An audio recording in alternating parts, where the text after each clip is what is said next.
Welcome, fellow Wesleyans. I'm honored to be here together with Pete Benson today to have a great conversation about a very important topic. We all know that we've been dealing with the COVID crisis in all kinds of different ways, but it is not only just a biological crisis, but it has become an economic crisis, and not just macroeconomics for whole countries, but it's going to make a microeconomic a pinch on us in our own pocketbooks.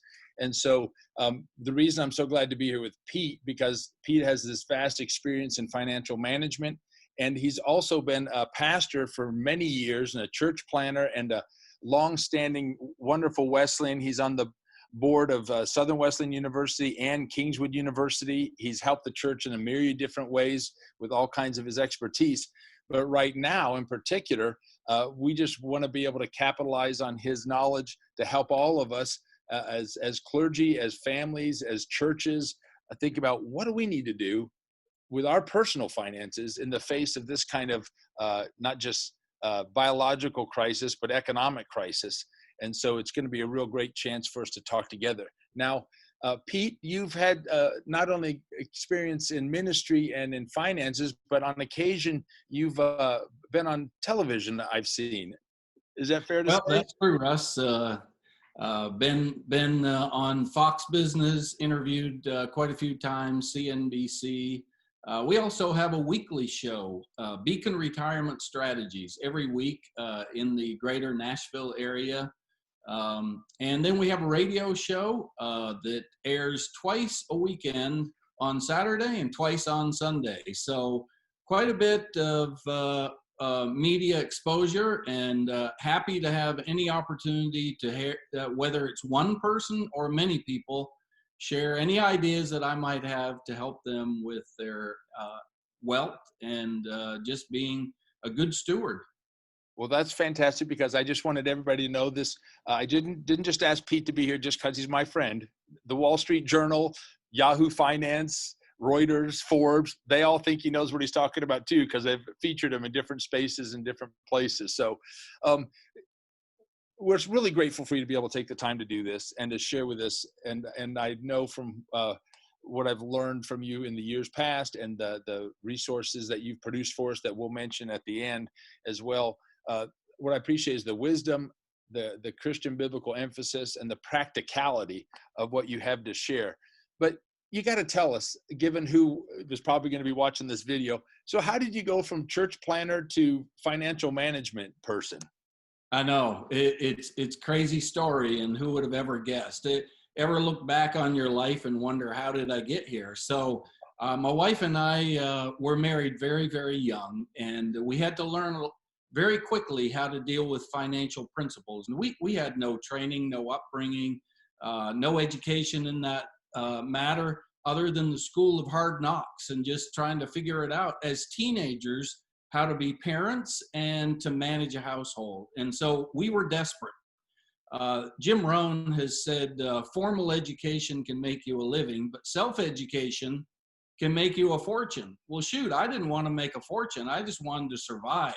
And I wanted to support my family somehow, and I really didn't know the principles. And so, along with going to college and trying to pay the bills for our family at Bethany Bible College, which is now Kingswood University, Wesleyan College, then I kind of on the side began to teach myself and educate myself about finances. Again, I just wanted to be able to stretch a dollar and make sure that I could survive from week to week, month to month, and really nothing beyond that. I just wanted to be able to be a faithful steward and good husband to my wife, and we wanted to stay afloat. And so I began to read books, and I realized I had a great passion for this. And over time, I think before I was 30 years old, I had read at least 30 books on personal finances.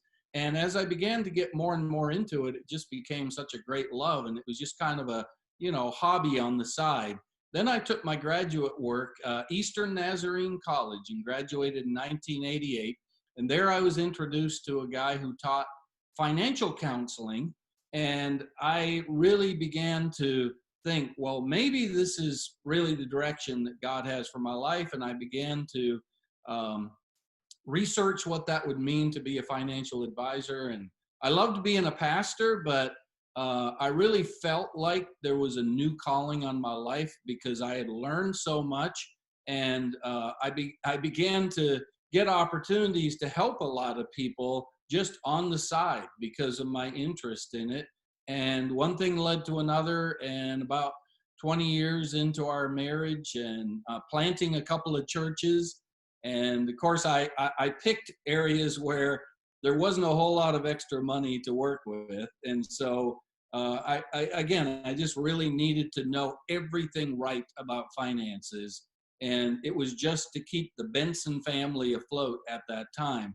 But about 25 years ago, I realized that, you know what, God was opening up some doors where this could really be a great ministry for many, many people.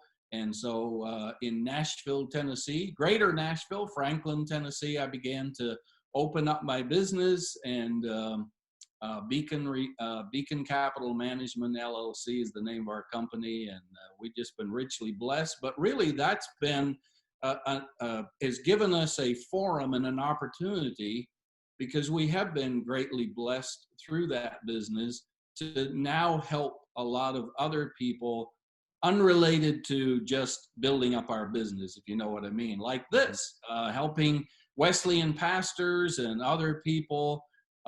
That's such a joy. No, that's great. And I love, you mentioned something there that I've heard you say before about sometimes people think about financial management is like, or wealth management is like, oh, I got to be wealthy to manage to really need that kind of help and assistance. And how you've emphasized, if you're not wealthy, and how you talked about in your life, if you have a few dollars, Right. management of those dollars is even more important. I always tell pastors, especially, you have no choice. You chose a career that it's typically never going to be a high dollar career. You're always going to be digging and scratching and needing to be smart with your money throughout your entire lifetime. And so yeah, you have no choice. Right. And now, of course, we love to say in ministry, the deferred benefits are fantastic. But yeah, they are. Well, let me just ask you, what are some of the main things that you think we need to be thinking about? You know, a financial crisis hits. Now, these might be true all the time, but especially now, what should we start thinking about with our how we handle our finances? Yeah, Russ, this has been an assault on our health for sure, and that's huge. But it's been a huge assault on our wealth. In the United States, just tens of millions of jobs lost. And so this has just come out of left field and hit us blindsided. And now there is just economic, difficulties that families are finding every single day that they never thought they started 2020 that was going to happen. What it reminds us of is how important it is to always have a good plan. But right now, it's just, you have to, in some ways, just kind of adjust to how has it hit my family and what can I do right now? And so what I tell people, and what this video series that we're going to be introducing helps people to understand, that first, don't panic, don't get paralyzed, but you need to pray and have a plan. And that plan is to begin to run your family finances like a business. I mean, think of your family finances, money in, money out. That's what a business does. A business takes in money, and then they have all their expenses, and that money goes out. And that's just like your household. For 50 or 60 years of adult livelihood, we are running a family business. And you've got to know your numbers. You've got to mind your business. At our business, we spend about 20% of the week planning and 80% of the week doing. Okay, so we take a lot of time to plan, but what we find is that we are so much more efficient with the 80% because of the planning that we did. Families need to plan. And one of the things that I tell them in this video series, and I have in other books and so on, Russ, is you need to have a set time every single week to have a family meeting about your finances, okay? You can have other goals and other meetings, but about your finances, if it's a husband and wife, they need to sit down and they need to plan their finances of their household.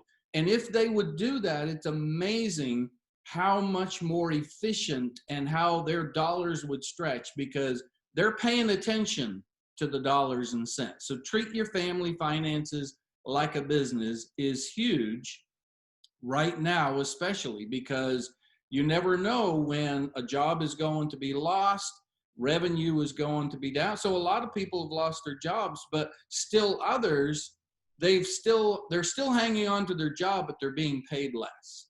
And there's less income coming in. So how do I adjust to that? You have to have a plan. I mean, it's simple. We've heard it 100 times, maybe 1,000 times. Plan your work and work your plan. But many people know that, but they don't do it. You need to do it. Well, besides treating your personal finances like a business, your family finances like a business, you've raised a point before with me about the idea of finding the money. And so once you hit this spot, and I know you don't mean just tip the couch up and shake the change out. So in a moment like this, what advice do you have us for finding the money? Well, there's a lot of money that leaks out of our family income, okay? And so you've got to find the money. And the best way to do that is you need to do a detailed audit of all your finances. And so you get out your credit card bills of the last 6 months and your bank statements, and that's going to show you where the outgo of your money has been. Where has it gone? We've all said, Russ, where in the world does all my money go? Well, there is a way to know that, but the average person, even though they say that, they don't really want to know because they realize that money is leaking out of the money bucket, the family money bucket. Money is leaking out. So you do that audit and you find out where the money is going. And then, so you find money by finding out all the places that it's going that isn't 100% necessary. And so you begin to cut back all those non-essentials.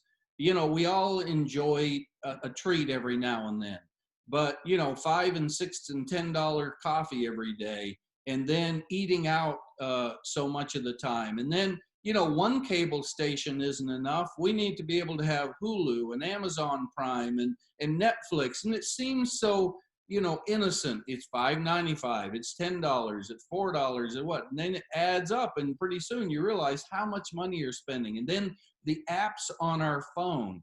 How many times do we open up another? Well, that's only $2.99, and this is this. And so all this money is leaking out, and you've got to figure out what are the essential bills, what are the non-essential bills, how can I reduce the amounts of money that I have to even go into essential bills. You know, you have essential costs, but they can be reduced a lot of times during a time when we have to tighten our belt.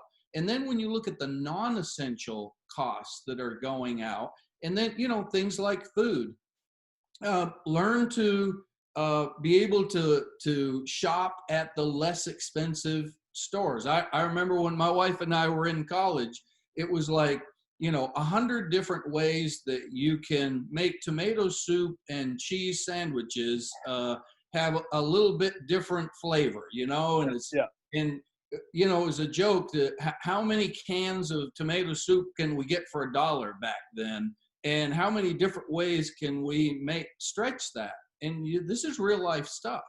And so when pushed with our back against the wall, we have to be willing to take, you know, some small steps. And if that's not enough, some bigger steps. And if that's not enough, some giant steps, like selling a car, getting rid of some of those payments, maybe reducing the type of car that we have. I mean, desperate times call for desperate measures, and it's a matter of will you do it? And, you know, in America, in North America, it unfortunately, and it seeps into the church as well, that our self-worth is tied to our net worth. And it's really hard to swallow our pride. It was hard for me when I knew that I could afford a better car to buy an $800 AMC Hornet, you know, that had already been put out to pasture, but I prayed and duct taped it through 2 more years and saved up the money to buy the next car, a little bit better than the AMC, not much, but a little. And so I paid cash for that. And then I just kept growing into a little better car as time went by. And it was humbling. It was humbling for my children to ride in that AMC Orange Hornet painted with a paintbrush. But you know what? We swallowed our pride. And I can tell you that today it paid off, because if you can do that when you have little, then when you're given opportunity to have more, it just exponentially comes back to you. Oh, that's great. It sounds like being able to have some budget pinching in some of these areas, even with groceries, could be a bit of a nostalgia trip. I think about, I was surviving on ramen noodles during seminary, so just enjoy the nostalgia of the cheese and tomato soup, right? That's exactly right. And you know what? What we consider a big sacrifice, some other people in the world would love the opportunity to even have that. So it's all relative. Yeah. Well, you said audit, and just to be clear to folks, sometimes you hear of an auditor, but you're just talking about pull out the bank statement and look at it and tally up the numbers, right? And you just start writing down, all the different outgo, and you can kind of categorize them into essentials and non-essentials. And then as you make these big long lists, then you begin to go back and say, okay, what can be eliminated altogether? What can be reduced? What can we work on? And just begin to work on that.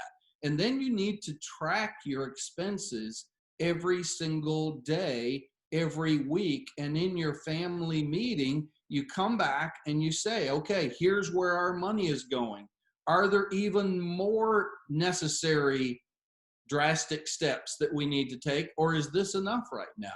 And I think this is a great reminder that we all know that we need a good emergency fund.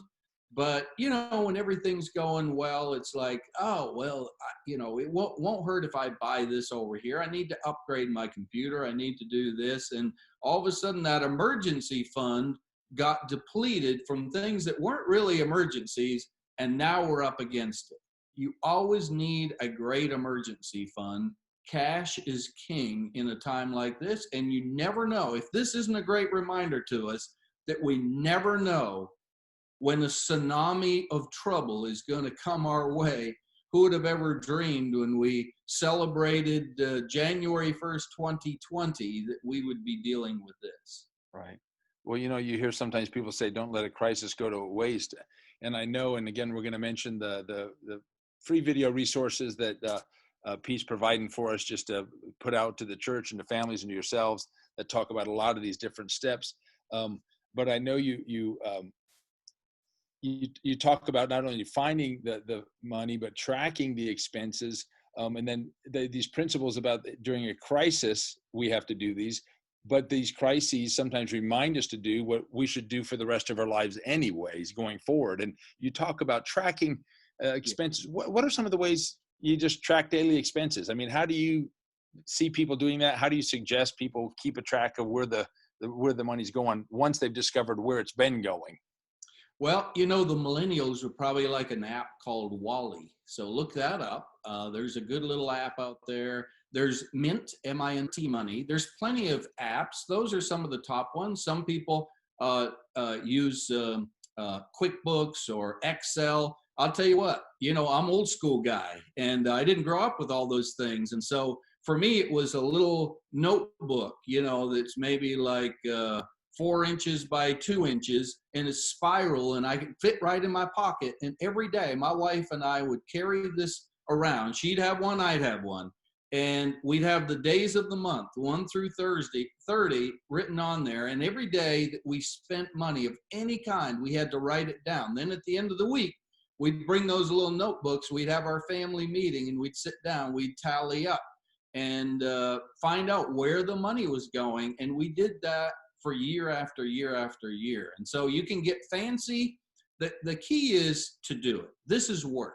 You see, everyone wants wealth and dollars, WD, wealth and dollars. You know what they find out though? That probably for the first 10 to 20 years before they find any of those, the W stands for work and the D stands for discipline. If you're not willing to do the work and be disciplined, you're never going to get to the wealth and the dollars. And many people stop way before they get there. It's almost like, digging a hole at the sand beach with a needle. You don't make much progress for many years. And then after a while, it begins to exponentially, because these principles just work.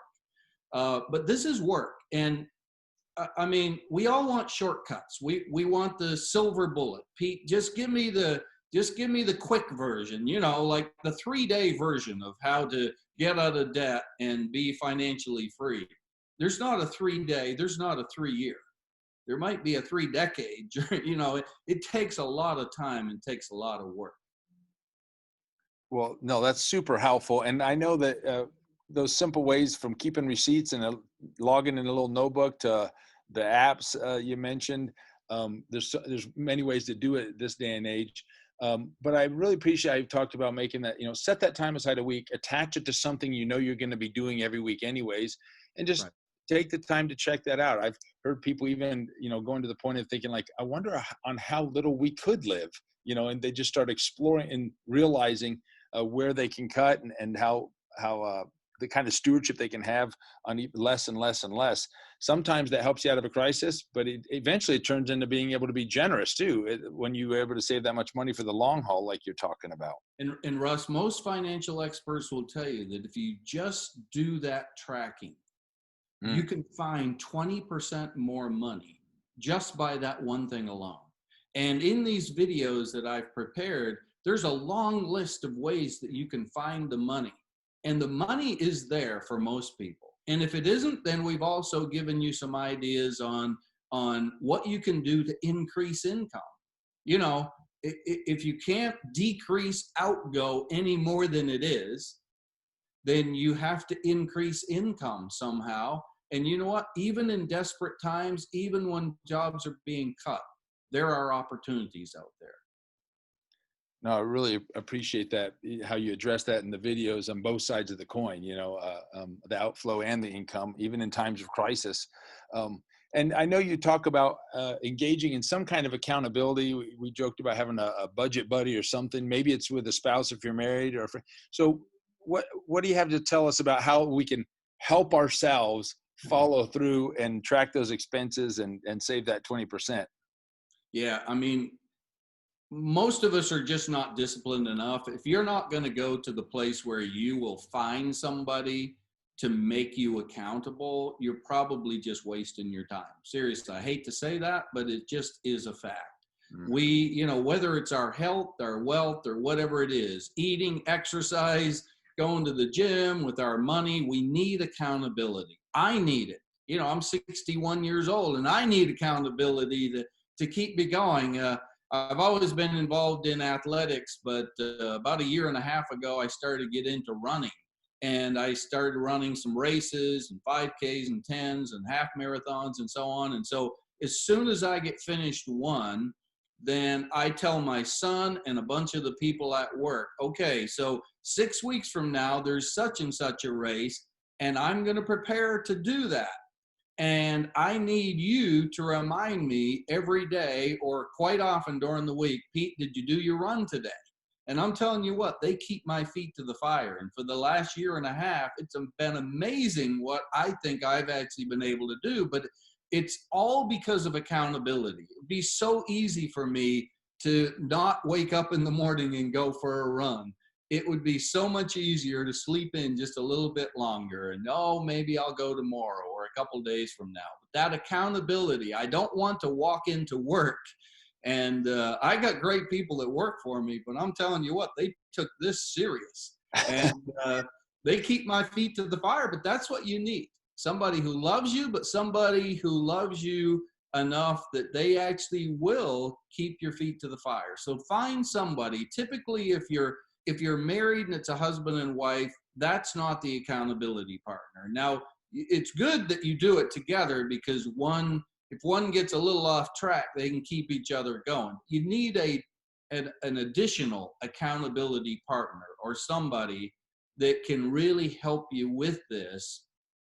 Something that puts it out there so that now, you know, it's kind of like writing down, you know, a goal that you have versus you just put it in your head. You know, you write it down, you show it to people.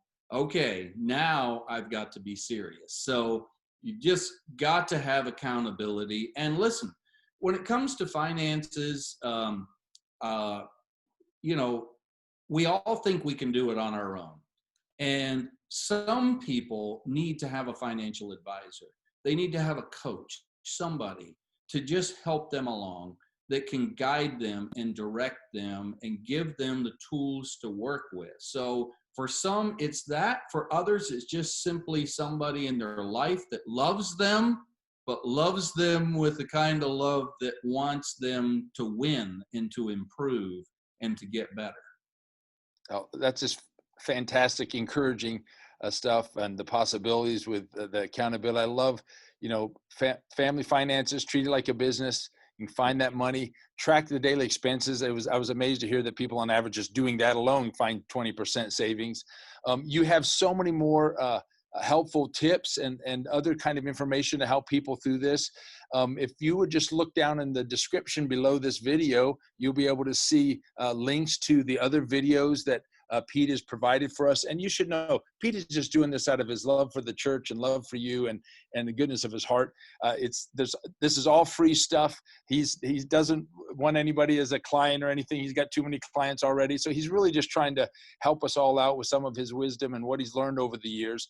And two, one of the things you'll discover down there is a link to Thrive Financial Initiative. If you're a Wesleyan pastor, that's a program we have in the Wesleyan Church where a church and this program, matching funds, can help you financially. And there's other resources there. So we really would like you to check that out. But Pete, just thanks so much for taking the time and sharing your wisdom, your expertise, and your spirit. And I know you to be a man of God who continually prays about the finances for yourself and your family, but for others, and that you care about that for others. And we're just very grateful for that. And we look forward to crossing paths in different places, maybe more face-to-face when this is kind of over. But for the rest of us watching, just want you to know, you can learn even more with the 3 brief videos that Pete's put together for us. And you can reach out to Pete even from there. And if you're at a church and you need some help with seminars or things like that, there's connections to be able to do that as well. So thank you, Pete. Godspeed to you, brother. And you just can close us out with your last word of encouragement. Yeah, so thank you so much. Yeah, this is just something to help people out. Now, watch the videos. They are very, very simple, but they are practical. They're how-tos. When you get through video number 1, that's 23 minutes long maybe, you're going to have a long list of things, action items that you can put into practice right now. Yep. People don't need a lot of theory right now. What they need is practical solutions, and that's what this is. I'm happy to do it. That's great. I've watched them and they're super helpful. And no matter what you think you know about ideas to do this, you're going to find something new in there too. So enjoy them. Thanks again, Pete. Thanks everyone for taking the time to take a peek. Look in the description below and watch a couple more videos and help yourself and help others. Thank you, Russ. Thank you.